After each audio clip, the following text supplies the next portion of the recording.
అందరికీ నమస్కారం.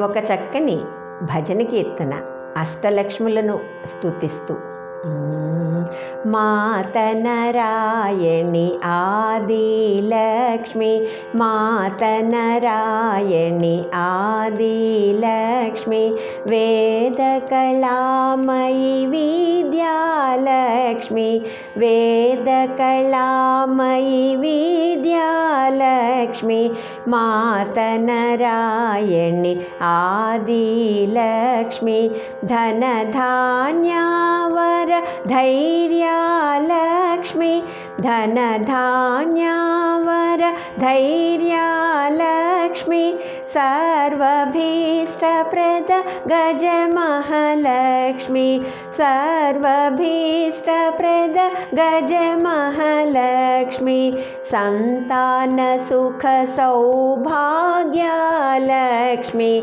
संतान सुख सौभाग्यालक्ष्मी, मात नारायणि आदिलक्ष्मी, वेदकलामयि विद्यालक्ष्मी, मात नारायणि आदिलक्ष्मी, धनधान्यावर धैर्यालक्ष्मी, धैर्यालक्ष्मी, धान्यालक्ष्मी, धनधान्यावर धैर्यालक्ष्मी, सर्वभीष्टप्रद गजमहालक्ष्मी, संतान सुख सौभाग्यालक्ष्मी, संतान सुख सौभाग्यालक्ष्मी, मात नारायणि आदिलक्ष्मी।